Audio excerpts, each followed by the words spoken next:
අපි අදත් කතා කරමු narcissistic personality disorder එක ගැන. මම එදා කතා කරේ ඒ සම්බන්ධයෙන් යම්කිසි විස්තරාත්මක මේ දෙයක් මොකක්ද මේ කියන එක ගැන විතරයිනේ. අද අපි කතා කරමු මේ narcissistic personality තියන අය එක අපි ක්‍රියා කරනකොට ඉස්සෙල්ලම අපි දැන් මේ ගැන දැනුවත් වුණා කියලා ඒගොල්ලෝ දැනගත්තොත් ඔයාලට මොකද්ද වෙන්නේ? මොකද්ද ඒකට ඇති වෙන තත්ත්වය කියලා.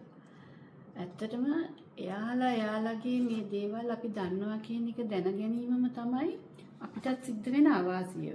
ඒ මොකද එතකොට ඒගොල්ලන් බලාගන්න අපි එයාලට විරුද්ධව යමක් කරන්න බැරි වෙන විදිහට වැඩ කටයුතු කරන එක. මොකද එතකොට එයාලට තුල ඇති වෙන්නේ ලොකු බීතියක්. මගේ දැන් මගේ තත්ත්වය දැන් මෙයා දැනගත්තා. තව දුරටත් මෙයාව මට කන්ට්‍රෝල් කරන්න බෑ. දැන් මගේ මේ රංගපෑම කරගෙන යන්න බෑ. මගේ මේ පෙරගෙන ඉන්න බැටළුවම දැන් ගැලවෙන්න යනවා. ඒ වගේ එයාලට ලොකු අස්ථීර බවක්, එයාලා ගැනම එයාලට ලොකු ඉන්සිකියුරිටි එකක් දැනෙනවා. ඉතින් මේ අවස්ථාවේදී එයාලා නිකන් ඉන්නේ. එතකොට ඒගොල්ලෝ ලොකු කලබගෑනියෙකුට ඒගොල්ලන්ගේ ඔළුව ඇතුලේ ඇති වෙනවා. ඒ තුලින් ඒගොල්ලෝ ඊළඟට බලනවා ඔබ වැරදි කියන. තමන්ගේ ඒ තියෙන తත්වය වහගන්න පුළුවන් තරම් දේවල් කරන්න බලනවා. එක්කෝ වටපිට ඔයාලගේ ෆැමිලි සයිකල් එක තුල නැත්තම් සමාජය තුල නැත්තම් ඔයාගේ දරුවෝ පවුල තුල සමහර විට දරුවෝ තුල අනිත් නෑදෑයෝ තුල පවුලේ අනිත් සමාජිකයන් තුල ඔයා ගැන වැරදි වැටහීමක් ඇති වෙන විදිහට දේවල් මේ අය කරන්න බලනවා. ඒ මොකද එයාලා දන්නවා දැන් මෙයාව මට තවදුරටත් කන්ට්‍රෝල් කරන්න බෑ. දැන් එයාලා බලන්නේ තමන්ගේ ගැලවීම. කියන්නේ දැන් තවදුරටත් එයාලගේ තත්ත්වය දන්න කෙනෙක් එක්ක මෙයාලට ඉන්න බෑ. එතන ලොකු ඉන්සිකියුරිටි එකක් තියෙනවා. එහෙම ඉන්නවා නම් ගොඩක් වෙලාවට ඒ කෙනාගේ චරිතවලට අනුව ඒගොල්ලෝ බලන්නේ මොනවා හරි තමන්ට ගන්න පුළුවන් ලූප් හෝල්ස් මොනවාද මේ අදාළ පුද්ගලයා දැන් මම මේ වික්ටිම් එකක් හැටියට මම මේ පාලනය කරන කෙනාව දැන් මට කන්ට්‍රෝල් කරන්න බැරි නම් ඊළඟට මම මොකද්ද කරන්නේ? කොහොමද මෙයාව රඳවගන්නේ? ඒ වගේම මේගොල්ලන්ට බීතිකාවක් එනවා මෙයාලා මට ඇටැක් කරනවා. දැන් එයාලට ඒ narcissistic personality එක තියෙන පුද්ගලයාට ඔයාව දැනෙන්නේ දැන් සතුරෙක්. එහෙම නැත්නම් තමන්ගේ ලොකු චැලෙන්ජ් එකක් තමන්ට විරුද්ධව ක්‍රියා කරන ලොකු මේ සතුරෙක්. එහෙම නැත්නම් විරුද්ධවාදියෙක් හැටියට. එතකොට එයාලා බලන්නේ මේ විරුද්ධවාදියාගේ තියෙන බලය විඳින්න තමන් මොකද්ද කරන්නේ? ඒ තුල එයාලට ඕන තරම් බොරු කියන්න පුළුවන්. ඕන තරම් රඟපාන්න පුළුවන්. ඕන තරම් රැවටිලි වලට අන් අයව යොදාගෙන අසු කරගෙන ඔයාලා යම්කිසි දෙයක් එයාලට කියන්න හදනවා නම් කරන්න හදනවා නම් ඒක නැති වෙන විදිහට වැඩ කරන්න එයාලට පුළුවන්කම තියෙනවා. ඒක එයාලා බොහොම සූක්ෂමව කරන දෙයක්. ඒක කල්යල් බලලා ඔයාලත් එක්කම ඉඳගෙන ලස්සනට ඒක ඔයාලගේ පිටිපස්සෙන් ප්ලෑන් කරලා කරන දෙයක්. සමහර විට අපි කිව්වම මෙහෙම දේවල්. එහෙම ඒක විස්තර කරනවා නම් දැන් ඔයා ඒ ගැන කියනවා නම් ඔයාට මෙන්න මෙහෙම මේ ඔයාගේ මේ தත්ත්වයක් තියෙනවා. මේ தත්ත්වය තුළ ඔයා ගැන මම දැන් තේරෙනවා. ඔයා මාව රවට්ටනවා. ඔයා මේ කරන දේ මට තේරෙනවා කියලා එයාලට කිව්වොත් හරි එයාලට ඒ දේ දැනුනොත් එයාලා බලන්නේ ඊළඟට ගැලවීම සඳහා දැන් එතකොට බලන්නේ අනිත් අයට ගිහිල්ලා කියන්න පුළුවන්. අනේ මේ මට මෙයා මෙන්න මෙහෙම කියනවා. මෙයා මට දොස් කියනවා. මෙයා මට මේ වගේ දේවල් කියනවා. එතකොට ඔයාට මානසික ලෙඩක් තියෙන තත්ත්වෙට අනිත් අයට ගිහිල්ලා කියලා එයාට ඒ වගේ මතයක් තමන්ගේ පවුල තුල, යාළුවෝ තුල, සමාජය තුල ඇති කරන්න පුළුවන්. මොකද එතකොට ඔයා ඒ ගැන කතා කරනකොට කවුරුවත් ඒ ගැන විශ්වාස කරන්නේ නැහැ. මොකද එතකොට එයා වෙනම වටේ ඔයාට පවුරක් බැඳලා ඉවරයි. ඔයාට මානසික ආබාධයක් තියෙනවා. ඒ හින්දා ඔයාව සැක කරනවා. ඔයාට මේ මගේ දේවල් කියනවා කියලා.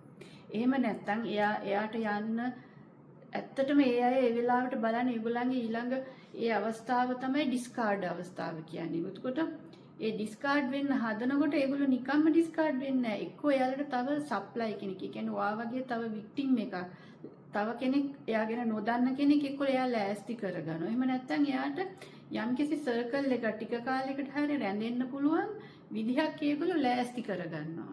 එහෙම නැතුව ඒගොල්ලෝ ඔයාගෙන් එකපාරටම අයින් වෙලා යන්නෙත් නැහැ. නමුත් ඔයා අයින් වුණොත් එතකොට තමයි එයාලට තියෙන්නේ ඔයාලා තුල ඇති කරපු ওই පවුර තුලින් ඔයාලටම ඇටැක් කරනවා මට මෙහෙම කරා කියලා ඔයාලට විරුද්ධව එයාලා කිය යනවා හැමතැනම එක්කෝ එයාලා නැතුව ඉන්න බැරි වෙන විදිහට දේවල් වෙන විදිහට කරන්න පුළුවන් සමහර විට වැරදි දෝෂාරෝපණ සමාජ මාධ්‍යයෙන් එහෙම නැත්නම් වෙන තමන්ගේ නෑදෑයින්ට ආශ්‍රය කරන අයට ගිහිල්ලා කියලා වඩා ලොකු නිකන් සමාජයට මූණ දෙන්න බැරි අවස්ථාවක් ඇති කරන්න උනත් මේ අයට පුළුවන් මොකද එයාලට ඕනේ තමන්ගේ අර ඇත්ත తත්වය ලෝකෙට ප්‍රකාශ නොවී තියෙන්න විතරයි. මොකද එයාලා දැන් හොඳ මිනිස්සු. එයාලා කිසිම වැරැද්දක් නැති. එයාලා සර්ව සම්පූර්ණ. එයාලා සමාජයේ බොහොම හොඳ අහිංසක හොඳ මිනිස්සු හැටියට දැන් නමක් හදාගෙන තියෙන්නේ. අතුලාන්තය තුල එයාලා එහෙම නොවුනට. නමුත් දැන් එයාලගේ ඇත්ත චරිතය යනවට දැන් එයාලා හරි බයින් ඉන්නේ. ඉතින් මේ වගේ අවස්ථාවකදී අපි ඉස්සෙල්ලා මේ දේවල් ගැන ක්‍රියා කරන්න යන්න කලින් අපි පොඩ්ඩක් මේ අවස්ථාවේදී ඉවසලා මොලේ පාවිච්චි කරන්නත් ඕනේ. මොකද එයාලගේ ඒ ඇටැක් එක එන්න කලින් අපි ලෑස්ති වෙන්නත් ඕනේ. අපේ මානසිකත්වය හරි විදිහට පවත්වාගෙන මේකට මුහුණ දෙන්න නැත්නම් ඒ අවස්ථාවේදී ඒ වගේ අය ක්‍රියා කරන විදිහවල් අනුව අපි මානසිකව වැටෙන්න පුළුවන් ඉතාම අවාසනාවන්ත තත්ත්වවලට. මොකද ඔයාලට සමහර විට කිසි කෙනෙක්ගේ උදව්වක් ගන්නත් බැරි වෙන්න පුළුවන්. සමාජයේ අය ඔයාව විශ්වාස කරන්නේත් නැති වෙන්න පුළුවන්. මොකද ඒ අය අර පුද්ගලයා ඒ තත්ත්වය හදලා ඉවරයි. මොකද එයා ඔයාට විරුද්ධව වැඩ කරලා ඉවරයි එතකොට. ඒ හින්දා බොහෝ දුරට ඔව් මේ වගේ අවස්ථාවකට මුහුණ දෙන්න යනවා නම් ඉස්සෙල්ලාම ඒකට සුදුසු විදිහට මනෝවෛද්‍යවරයෙක් හරි කවුරු හරි කවුන්සලර් කෙනෙක් හරි මේ ගැන හොඳ දැනුමක් තියෙන ප්‍රොෆෙෂනල් ගයිඩන්ස් එකක් අරගෙන කෙනෙක් එක්ක එකතු වෙලා මේ ගැන සාකච්ඡා කරලා ඒ තුලින් යම්කිසි ක්‍රියාමාර්ගයක් ගන්න එක තමයි හොඳම ක්‍රමය. විශේෂයෙන් ඔයාලට ඉන්නවනම් කවුරුම හරි එක්ක වැඩිහිටියෙක් එක්ක තමන් විශ්වාස කරන හොඳම යාළුවෙක් කවුරු හරි කෙනෙක් එක්ක මේ ගැන තව කතා කරලා ඒ තුලින් යම්කිසි ඔයාලට ෂීල්ඩ් එකක් තියාගෙන මේ තුල මේ தത്വයට මුහුණ දෙන්න යන්න ඕනේ. හැබැයි මේ தത്വයට අනිවාර්යයෙන්ම මුහුණ දෙන්නත් ඕනේ. ඔබට මේකෙන් පැනලා යන්නත් බෑ. මොකද පැනලා යනවා කියන්නේ ඔබ තවදුරටත් ඒ පුද්ගලයාගේ ග්‍රහණය තුල තවත් හිර වෙන එක විතරයි ඔබට වෙන්නේ. ඒ තුලින් ඔබට වගේම සමහර විට පවුලේ අනිත් අයට දරුවන්ටත් ඒ තුලින් ලොකු මානසික අවපීඩනයක් ඇති වෙන්න පුළුවන්. මොකද එන්න මේ පුද්ගලයා එතකොට තව ඔයාගේව ලිමිට් කරනවා, හිර කරගෙන ඔයාට තවත් රැවටීම් කරගෙන ඉන්න පුළුවන් තත්ත්වයක් මවා ගන්නවා කොහොමම හරි.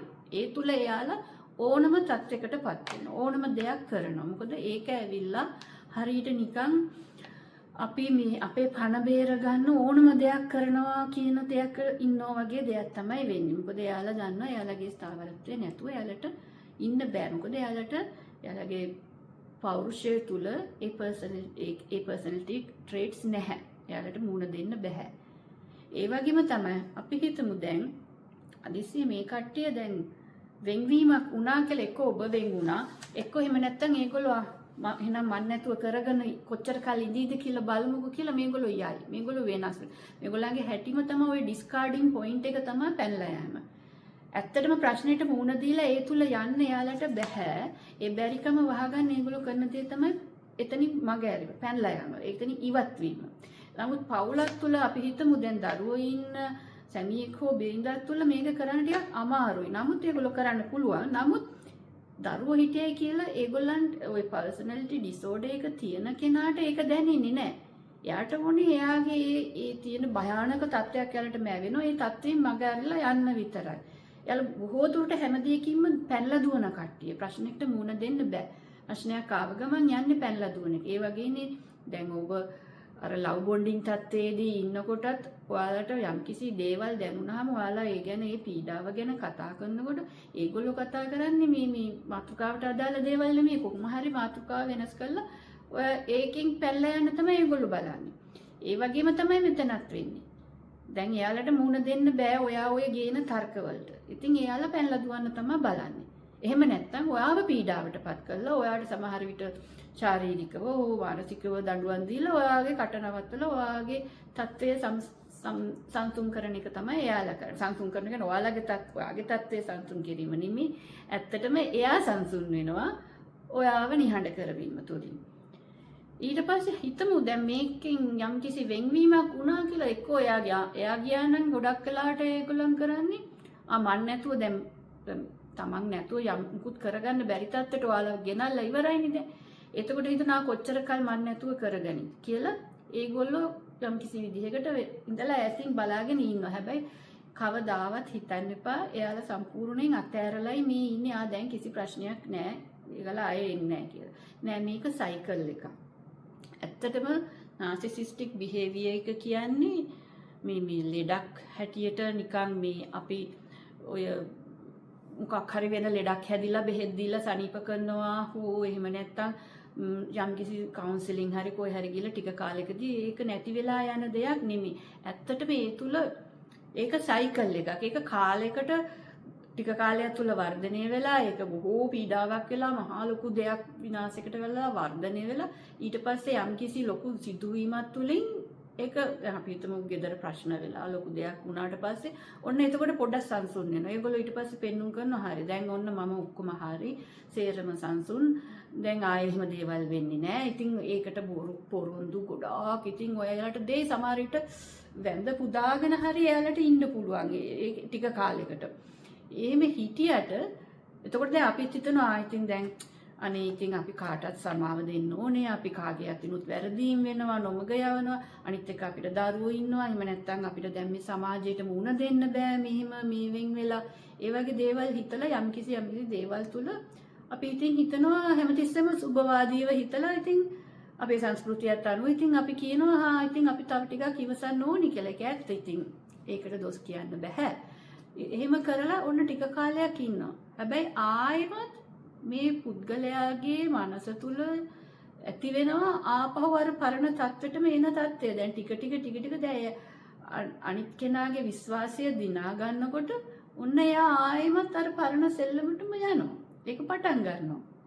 එතකොට ආයෙමත් පීඩනයටපත් වෙනවා. එතකොට ඇත්තටම ඔයාටත් ඒක හරි ලොකු කලකිරීමක් වෙනවා නේ මේක ඉවරයක් නෑ නේ කියලා. අන්න ඒක තමයි සත්‍යය.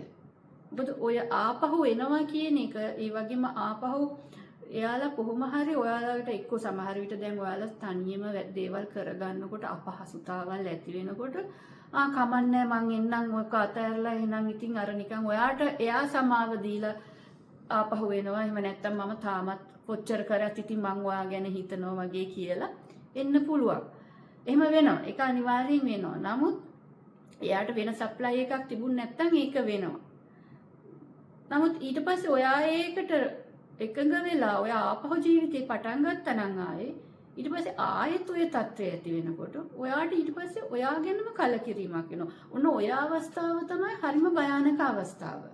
ඔය ආපහු වෙන එකට කියන්නේ හූවරින් කියලා. හූවරින් කියන අවස්ථාව ඇත්තටම ඔය අපි කියන්නේ අර හූව වැකියුම් එකක් කියලා වගේ ඒකම තමයි වෙන්නේ. මොකද ඒ අවස්ථාවට ආපු කෙනා ඔයාගේ තියෙන මනස ඇත්තටම වැකියුම් කරනවා. ඔයාගේ තියෙන අර හොඳම හරිය ඔයා පොසිටිව්ලි හිතන විදිහ ඔයා ගැන තියෙන කොන්ෆිඩන්ස් එක ඔයාගේ තියෙන සේරම මානසික ඒකාග්‍රතාවය සම්පූර්ණයෙන් නැති කරනවා. දැන් මොකද මෙයා දැන් දන්නවා ඔයාව අල්ලගන්න පුළුවන් විදිහත් මොන තැන්වලටද එයා සිංගන්න ඕන විදිහ ඒ පරිසරය තුල.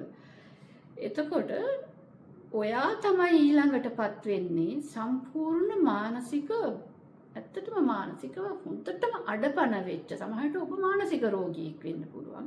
මොකද ඊට පස්සේ ඔයාට දැනෙන්නේ මම දැන් මෙහෙම කරා අනේ මම දැන් සමාවක් දීලා මම මෙහෙම හැබැයි එයා කවදාවත් ඊට පස්සේ පිළිගන්නේ මේ එයා ඔයාව හොයාගෙන ආවා කියලාවත් එහෙම නැත්තම් යම් කිසි දෙයක් නිසා මේ අපි එකතු වුණා මේ නැතුව මේ මම මෝඩ වුණා නෙමෙයි කියන එක වගේ ඒක පිළිගන්නේ නැහැ. එතකොට ඒගොල්ලන් පුරුදු කරනවා ඔයාට කිසි දෙයක් බැරි නිසා ඔයා දැන් මෙයාත් එක්ක ඉන්න ඕනි මමත් එක්ක ඉන්න ඕනි කියන. ඒ වගේම ඔබපත් වෙන ලොකු මානසික ආතතියකට ඒ වගේම සමහර විට ඒක ડિප්‍රෙෂන් තත්ත්වයට උනත් යන්න පුළුවන් බොහෝ දුරටම. මොකද ඊට පස්සේ දැන් ඔයා ආයෙත් හිර වෙලා. ඔයාට දැන් මේක රිපීටඩ්ලි සැරින් සැරේ හැමතිස්සෙම වෙනකොට ඔයාගේ ජීවිතේ සෑහෙන කාලයක් ඔයා මේ තුල ගත කරනවා. එතකොට බලන්න ඔයාට මොකද්ද වෙන්නේ? ඔයා දරුවන්ගේ වැඩ කටයුතු කරන්න ඕන, ඔයාගේ රැකියාව තියෙනවා, ඔයාගේ සමාජ තත්ත්වය සමහර විට තව ගොඩක් දේවල් එක්ක ඔයා යන කෙනෙක් වෙන්න පුළුවන්. සමහර විට ඔයාට යම්කිසි ෆෝකස් එකක් තියෙනවා. මොකක් හරි ඔයාගේ දෙයක් කරන එකක් ගැන යම්කිසි දෙයක් තුල ඔයා යනවා, මොනවා හරි දෙයක් අචීව් කරගන්න ඔයාගේ බලාපොරොත්තුවක් තියෙනවා. ඔයා ඒ තුල යන කෙනෙක්. නමුත් මෙන්න මේ තියෙන මේ ඩිස්ටර්බන්ස් හින්දා ඔයාට ඒක කරගන්න බැරි වෙනවා. එතකොට ඔයා ඒ අතරින් තවත් අරයාගේ ප්‍රෙෂර් එකයි ඒ තුලින් ඇතිවෙන මේ අනිත් සිද්ධ වෙන දේවල් ඒවා අනිසංසයි දෙකම එකට එකතු කරලා බලනකොට ඔයාලට ඉන්න බැරි මොලයක්, ඒ කියන්නේ මොලේ ඇදිලා විනාශ වෙලා යන තත්වයක් වගේ ඔයාලට ඇති වෙනවා. එතකොට ඔයාලට ජීවිතේ එපා වෙනවා. ඔයාලට ජීවිතය ගැන කලකිරෙනවා. අනිත් එක අපි එහෙම ඉන්න ඕනේද? මොකද්ද මම මේ කරන්නේ? මම මොකද්ද කළ යුත්තේ කියන එකවත් හිතා ගන්න බැරි විදිහට බලාසරණ වෙනවා. ඉතින් ඒ නිසා තමයි මම කලිනුත් කිව්වේ යමක් ඒ දැන යම් කිසි දෙයක් තීරණයක් ගන්නකොට එයාට ඒ ගැන ඒක දැනුම් දෙන්න කලින් පොඩ්ඩක් අපි ඒක කොහොම සූක්ෂමව කරන්නේ කොහොමද කියන එක අපි ආරක්ෂා වෙලා ඒ දේවල් කොහොම කරන්නද කියන එක දැනුවත් පුද්ගලයෙක් එක්ක කතා කරලා ඒ ගැන ක්‍රියා කරන්න කියලා. එහෙම නැත්නම් වෙන්නේ ඔබ මානසිකව ඔබගේ ජීවිතේ ඊටම අවාසනාවන්ත විදිහට ගත කරන්න හරි එහෙම නැත්නම් අවාසනාවන්ත විදිහට නිම කරන්න හරි සිද්ධ වෙන එක තමයි වෙන්නේ. ඉතින් අපි හිතන්න ඕනේ ඔක්කොටම කලින් අපිට ඕනේ අපේ මානසික නිදහස. ඒ කියන්නේ මානසික නිදහස කියන්නේ මානසික යහපැවැත්ම. මේ තුල අපි යන්නේ නැත්නම් අපේ දරුවෝ, පවුල, අපේ ව්‍යාපාර, එහෙම නැත්නම් රැකියාවල් මේ හැම දෙයක්ම නැති වෙනවා. ඉතින් ඒක ඒ ඉන්න ඒ වගේ චරිතයක් එක්ක ජීවත් වෙන පුද්ගලයා තීරණය කරන්න ඕනේ තමන්ගේ මනස ගොඩනගා ගන්නවාද නැත්නම් හැමදාමත් වික්ටිමයිස් වෙලා අපි අපේ ජීවිතය නිර්පරාදේ විනාශ කර ගන්නවාද කියන එක. අයිබෝවන්.